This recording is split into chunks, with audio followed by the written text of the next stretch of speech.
Pen drive ವಿಚಾರದಲ್ಲಿ ಈಗ fight ಜೋರಾಗ್ತಾ ಇದೆ. ರಾಜಕೀಯ ವಾಗ್ಯುದ್ಧಗಳು ಈಗ ಆರಂಭವಾಗಿದೆ. ಡಿಕೆ ಶಿವಕುಮಾರ್ ವರ್ಸಸ್ ಕುಮಾರಸ್ವಾಮಿ ಅವರ ಮಧ್ಯೆ.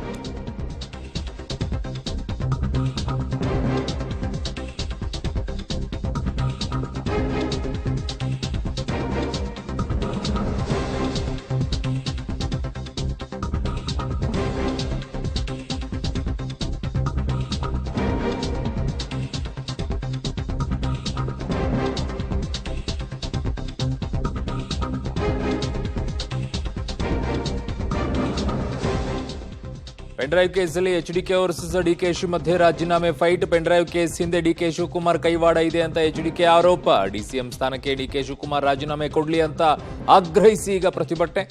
ಕುಮಾರಸ್ವಾಮಿ ಹೇಳಿಕೆಗೆ ಡಿಸಿಎಂ ಡಿಕೆ ಶಿವಕುಮಾರ್ ತಿರುಗೇಟನ್ನ ಕೂಡ ಕೊಟ್ಟಿದ್ದಾರೆ. ಕುಮಾರಸ್ವಾಮಿಗೆ ನಾನು ರಾಜೀನಾಮೆ ಕೊಡಬೇಕಂತೆ, ರಾಜೀನಾಮೆ ಕೊಡೋಣ ಅಂತ ಡಿಕೆ ಶಿವಕುಮಾರ್ ವ್ಯಂಗ್ಯವಾಡಿದ್ದಾರೆ. ಬೇಡ, SITನೂ ಬೇಡ, ಜುಡಿಷಿಯಲ್ ಎನ್ಕ್ವೈರಿ ಯಾರಾದರೂ ನಮ್ಮ ಸುಪ್ರೀಂ ಕೋರ್ಟ್ ನ ಸಿಟ್ಟಿಂಗ್ ಜಡ್ಜ್, ಹೈಕೋರ್ಟ್ ನ ಸಿಟ್ಟಿಂಗ್ ಜಡ್ಜ್ ನ ನೇಮಕ ಮಾಡಿ ಅವರ ಒಂದು ಸಮ್ಮುಖದಲ್ಲಿ ಇದರ ಬಗ್ಗೆ ತನಿಖೆ ಆಗಲಿ ಅಂತ ಅವ್ರು ಕೇಳಿದ್ದಾರೆ.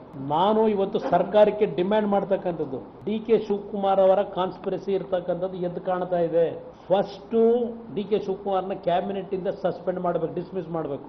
If this chief minister have any, if he is ready to accept all these things, ನೈತಿಕತೆ ಏನಂತಿದ್ರೆ ಅವನ್ ಪೆನ್ ಡ್ರೈವು ಅವೆಲ್ಲ ಕುಮಾರಸ್ವಾಮಿಗೆ ಗೊತ್ತು.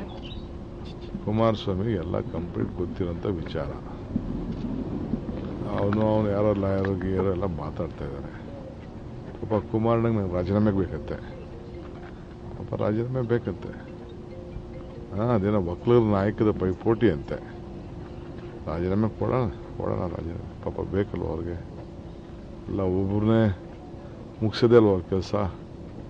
ಎಲ್ಲ ಬ್ಲ್ಯಾಕ್ ಮೇಲು, ಕಿಂಗ್ ಆಫ್ ಬ್ಲ್ಯಾಕ್ ಮೇಲ್ ಮಾಡಲಿ, ಕೊಡೋಣ ರಾಜೀನಾಮೆ, ಪಾಪ ಅವ್ರಿಗೆ ಆಸೆ ಇದೆ. ಸೊ ರಾಜೀನಾಮೆ ಕೊಡಿ ಅಂತ ಆಗ್ರಹಿಸ್ತಾ ಇರೋದಕ್ಕೆ ಡಿಕೆ ಶಿವಕುಮಾರ್ ಕೊಡೋಣ ಅಂತ ಹೇಳಿ ಅವ್ರದೇ ಸ್ಟೈಲ್ನಲ್ಲಿ ಹೇಳಿದ್ದಾರೆ.